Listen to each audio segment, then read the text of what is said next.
esta imagen del parche, el oro, la pata de palo, es una imagen más romántica heredada por el cine. Los piratas en el siglo XVII, evidentemente en su andar cotidiano en el barco, pues se vestían como cualquier marinero. Ropa que si estás en el Caribe, bueno, no sea muy calurosa, evidentemente estás trabajando, estás en el mar.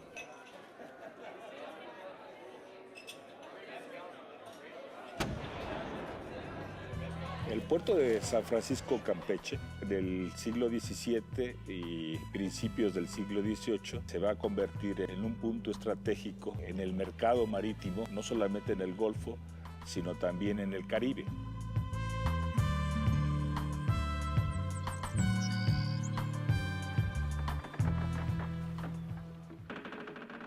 ¿Por qué Campeche fue el puerto que más ataques piratas tuvo durante el siglo XVII? Siendo que no era el puerto principal. Primero, porque está muy cerca de los bastiones piratas en el Caribe. Después, no está fortificado en el siglo XVII. Y posteriormente, no es fácil vigilar toda la península de Yucatán.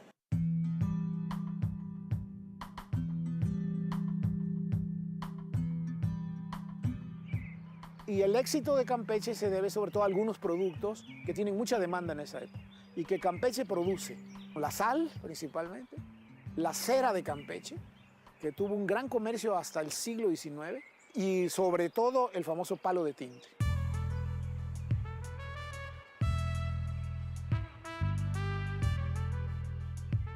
El palo de tinte se va a convertir en el producto de mayor demanda en el mundo europeo por una sencilla razón: es el que sirve para darle color a la ropa. El palo de tinte era un tipo de árbol especial que se cortaba, se llevaba a Inglaterra y los ingleses le extraían un tinte.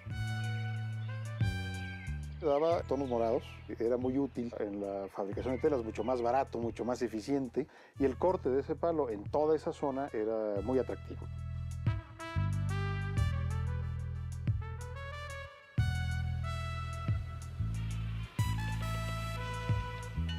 Piratas, corsarios, filibusteros y bucaneros. Estos nombres dependen mucho también de las relaciones del Imperio Español en el Caribe con otras potencias rivales de España en los siglos XVI y XVII.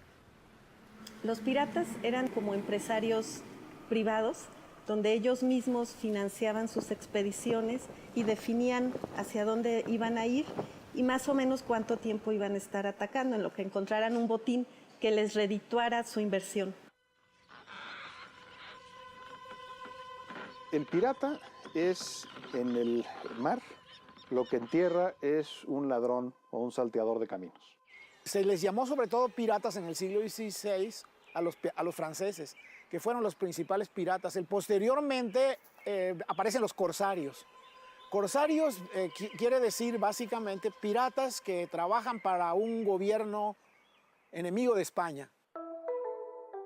Los corsarios tenían una patente de corso, que era un documento emitido por el rey o la reina de su propia nación, que les financiaba una expedición para atacar a la corona enemiga, ¿no? En este caso al Imperio Español, en aguas americanas. El corso marítimo es una actividad de particulares autorizados por el Estado, que les otorga una patente de corso y que van a estar regulados por las ordenanzas de corso correspondientes y que se asimilan a la Armada Real y van a tener uniforme y van a tener banderas y van a estar sujetos a un régimen jurídico para su desempeño, de manera que no roben, que no escondan mercancías, que los barcos que apresen y las mercancías que apresen se lleven a cabo los juicios de presas correspondientes. Es decir, el corsario no es más que un particular que ejerce funciones de guerra en suplencia del Estado. De hecho, los corsarios se utilizaron para combatir a los piratas. A principios del siglo XVII se van a sumar los holandeses y ahí van a aparecer lo que llaman filibusteros. La palabra filibustero viene de una palabra holandesa, el vliegboot, que es un tipo de embarcación especial que empieza a competir con la marinería española, y ahí va a venir la palabra filibustero, que en realidad va a ser un pirata que usa el vliegboot. Después va a aparecer la palabra bucanero. Se les decía bucaneros porque preparaban carne salada, bucán.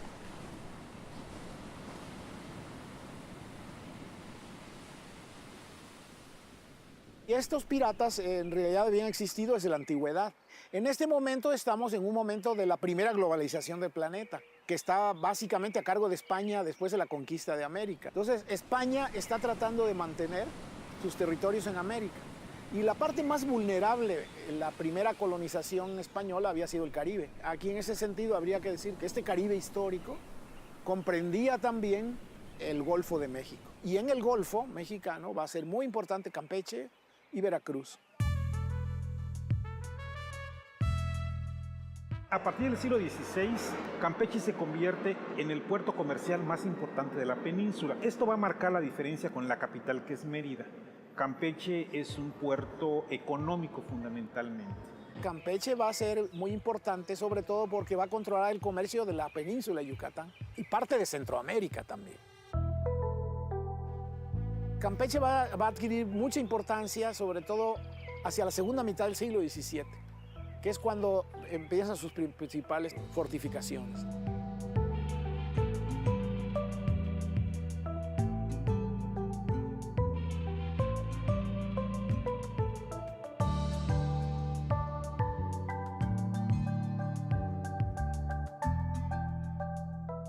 ¿Por qué fortificar un lugar?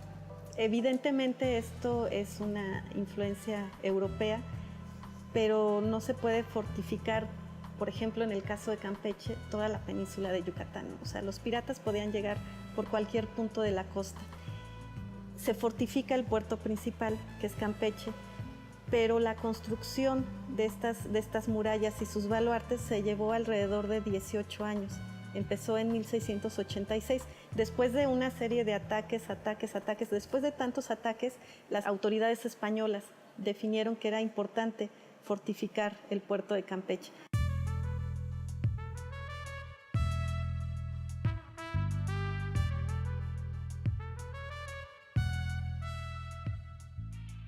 Levantar una fortificación pues, es carísimo. El diseño de la fortificación además va a tener un impulso muy importante con lo que hace Beaumont en Francia, que es el primero que diseña este esquema de estrella que permite cubrir todos los ángulos.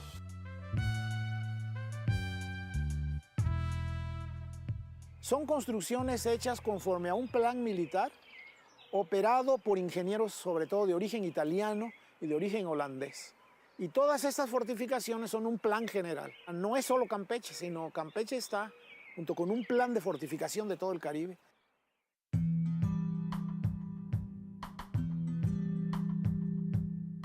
Y la idea, bueno, pues es ofrecer una resistencia, no solamente a piratas, sino hay una idea muy clara, si el gran enemigo es Inglaterra, debe que defenderse de los ingleses, ¿no? Entonces uno puede ver claramente un sistema defensivo y de fortificaciones que arranca desde Puerto Rico hacia el seno mexicano, ¿no? Veracruz, Campeche y luego hacia adentro hasta llegar a Puebla y la Ciudad de México.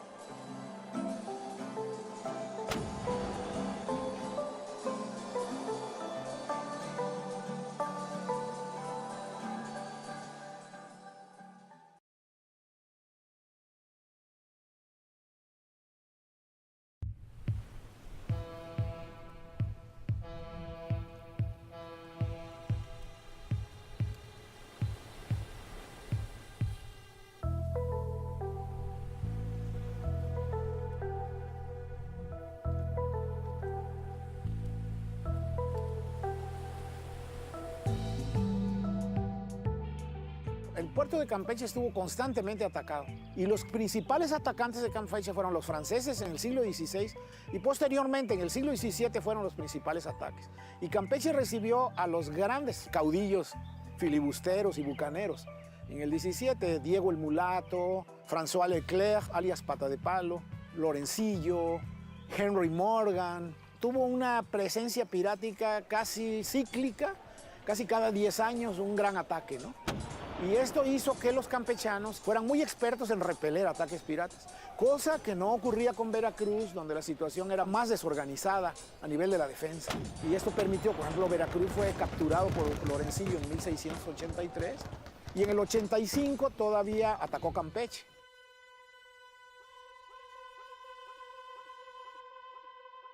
Cuando llegan a Campeche, igual atacan en la madrugada, logran someter a toda la población y van a permanecer 3 meses. Antes de irse piden un rescate que no se les cumple. era muy alto lo que estaban pidiendo por dejar a la ciudad, y cuando se van, queman toda la ciudad.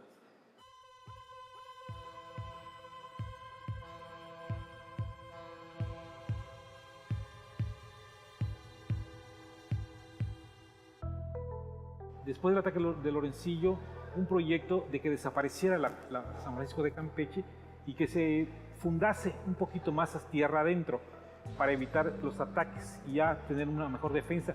Pero los comerciantes y la gente que se quedó decidió permanecer en Campeche, defender a Campeche y construir una muralla que rodease lo que es el centro, que hoy conocemos como el centro histórico de Campeche, y de esta manera proteger a los habitantes, proteger al comercio y proteger de una u otra manera las propiedades de un rey lejano, en este caso el rey de España.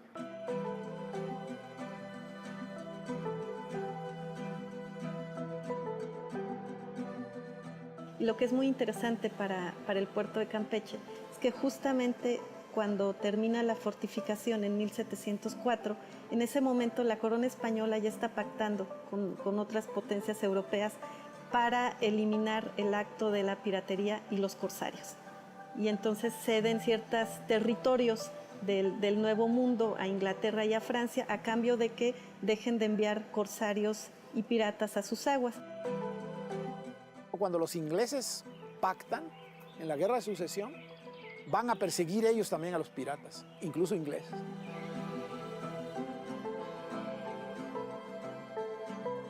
Y ahora las guerras contra el monopolio español, vamos a decir así, ya no se van a realizar en el mundo caribeño ni tampoco en esta zona, sino en Europa, que van a ser las famosas guerras de sucesión. Las guerras se desplazaron hacia el mundo europeo y la piratería quedó fuera del contexto.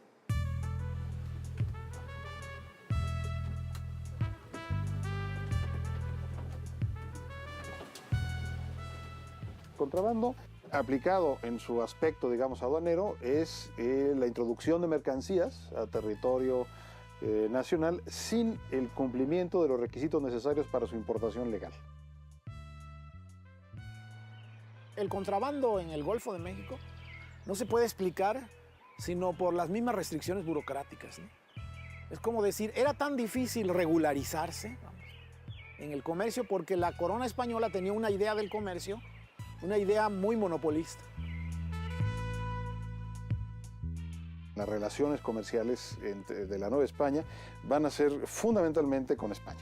Es un sistema comercial cerrado, un sistema monopólico, en donde se pagan impuestos por la adquisición de las mercancías y por la venta de las mercancías, ¿no?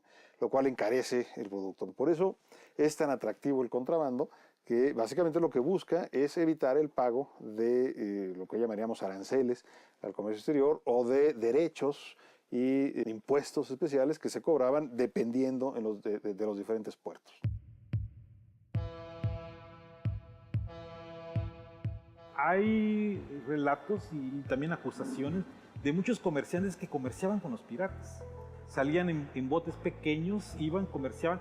Era mucho más barato pagar un barril de vino a los piratas que traerlos por parte de España, porque había que pagar aduanas, había que pagar una serie de cosas, entonces salía muy alto. Entonces, los mismos españoles, de una otra manera, ante esta cerrazón económica, propiciaron el contrabando. El 12 de octubre de 1778 se da un paso muy importante, precisamente para intentar abatir el problema del contrabando. ¿Qué sucede? Ya desde 1720 se habían venido haciendo algunos ajustes importantes en el sistema comercial. Se intenta reorganizar el sistema de flotas y galeones, no funciona realmente bien. Y con el reglamento de 1778 lo que se va a hacer es terminar ya con el sistema de flotas y galeones e iniciar el sistema de navíos de permiso o navíos sueltos. De manera que si alguien quiere navegar a las Indias, tenía que conseguir el barco o armar el barco correspondiente y solicitar el permiso, el cual se le otorgaría y podría navegar de los puertos autorizados en España a los puertos autorizados en las Indias. Se autorizan mucho más puertos, es decir, más que liberalizar el comercio, liberaliza la navegación, muy interesante. Ya se podría navegar, por ejemplo, de Veracruz a Cartagena de Indias, cosa que antes tenía que triangularse con España. Y lo que busca es ofrecer mercancías constantemente, al menos en materia comercial, que permitiese surtir el mercado, abaratar los precios de las mercancías y en este sentido combatir al contrabando como, bueno, pues haciendo más baratos los productos.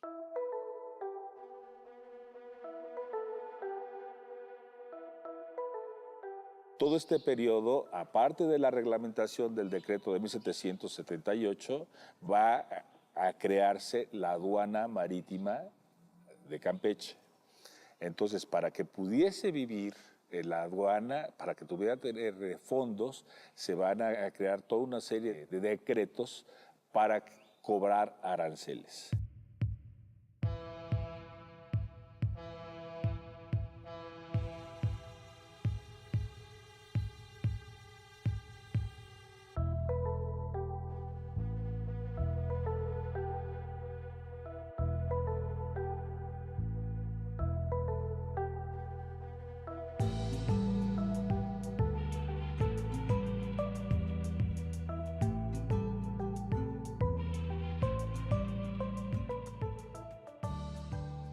El tema de los impuestos internos ha sido un tema muy complicado, fue un tema muy complicado durante el siglo XIX.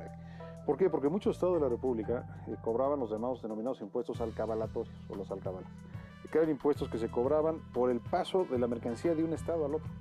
Entonces, estos impuestos encarecen la mercancía, afectan duramente al comercio, ¿no? Y van a crear enfrentamientos constantes, digamos, con las autoridades locales, entre el comercio local. El principal ingreso del gobierno, sea central o sea federal, va a ser durante el siglo XIX los impuestos al comercio y básicamente los impuestos al comercio exterior.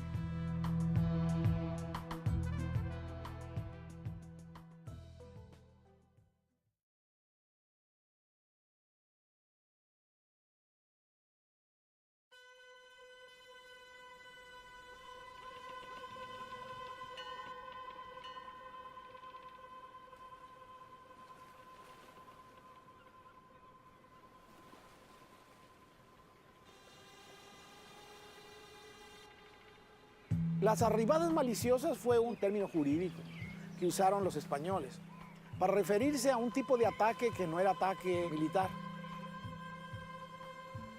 Una flota cuando zarpaba tenía ya establecido cuál iba a ser su puerto de destino en función de la mercancía que estaba embarcando.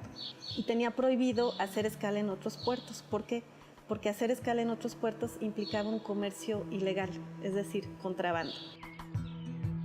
Esto ocurría en muchos puertos. Los filibusteros, cuando iban a llegar desde el siglo XVI, fingían, por ejemplo, que traían una avería en un barco, se acercaban a un puerto y decían, tenemos que reparar un barco, pedimos permiso para atracar. Entonces bajan mercancía que no está destinada a ese puerto. De esta manera era una forma de hacer comercio ilegal, pareciendo legal.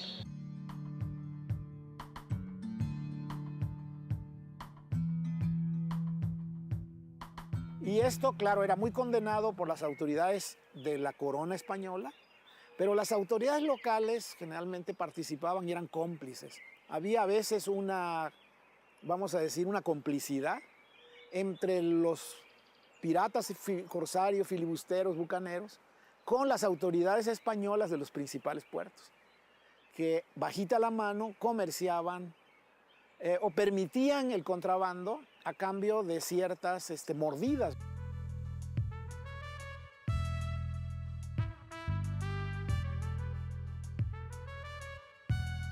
El virreinato de la Nueva España era mucho más pequeño de lo que hoy día es la República Mexicana. Solemos pensar que son exactamente lo mismo, pero no es así. Y eso explica en parte nuestro federalismo. El virreinato colindaba con la Capitanía General de Yucatán, que es una capitanía general, hacia el sur, hacia occidente con Guadalajara, que era la Nueva Galicia, hacia el norte con las provincias internas de Oriente y Occidente, Nuevo León, Chihuahua, Coahuila, etc., hacia el sur con Guatemala. Entonces Yucatán, que era una entidad que por su lejanía requería de una autonomía importante en términos de gestión y de defensa económica, pues sus dos ciudades principales van a ser justamente Campeche y Mérida. A los yucatecos nunca les gustó que Campeche fuese un puerto importante. Y a lo largo de todo el periodo colonial estuvieron luchando, y de hecho lo van a lograr, por abrir un puerto cercano a Mérida. Ellos decían que era muy lejos llegar hasta Campeche, que habían que pagar muchos impuestos.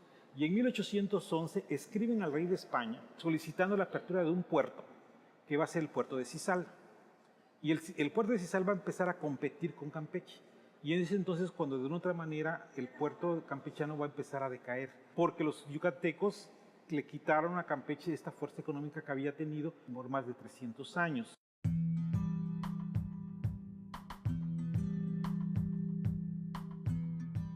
La oligarquía de Campeche frente a la oligarquía de Mérida, si le queremos llamar Sisal, empiezan en enfrentamientos. Campeche luchaba por su libertad económica, luchaba que se le diera una mayor apertura. Los yucatecos, al contrario, querían tener el control. En el aspecto político, bueno, Mérida era la capital política, estaba el gobierno político, estaba el gobierno religioso. Y eso va a ir marcando las diferencias entre los habitantes de Mérida y los habitantes de Campeche. Diferencias que habrían de llevar en un momento dado, en el siglo XIX, a la separación de lo que había de ser, o es ya el estado de Campeche, primero con un levantamiento hacia 1857, en un primer momento, y luego, en 1862, la creación o la elección del estado de Campeche, siendo presidente Benito Juárez.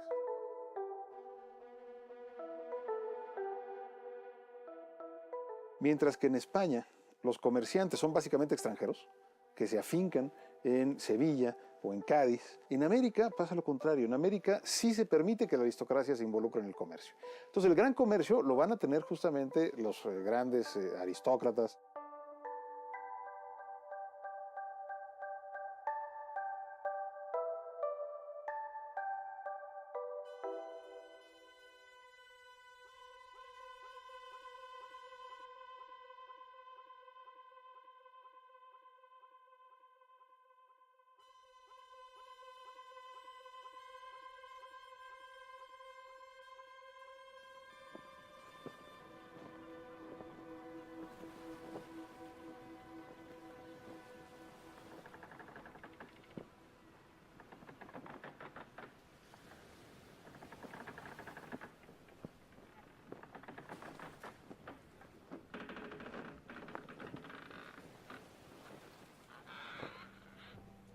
Se le acusa a José Ferrer de contrabandista.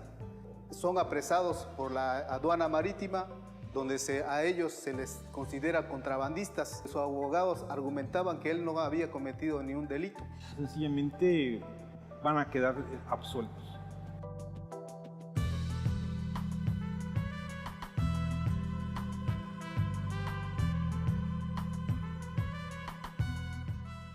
Esta cuestión de la piratería es un fenómeno que continúa hasta la fecha.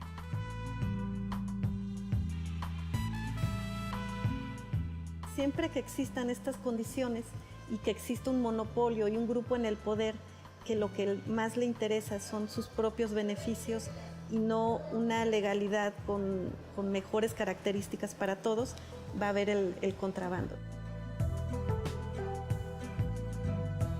El conocimiento de esa realidad y el entender por qué nos fuimos conformando y por qué somos como somos, pues es fundamental, ¿no? ¿Por qué los mexicanos hablamos como hablamos? ¿Por qué nos vestimos como nos vestimos? ¿Por qué nuestra relación con la autoridad y con el resto de las sociedades cómo es? Bueno, pues eso tiene que ver precisamente con una evolución histórica. Conocer la historia de esta ciudad y obviamente la ciudad de este estado, pues es importante para que la gente a nivel nacional sepa qué es Campeche, dónde está Campeche y por qué existe Campeche.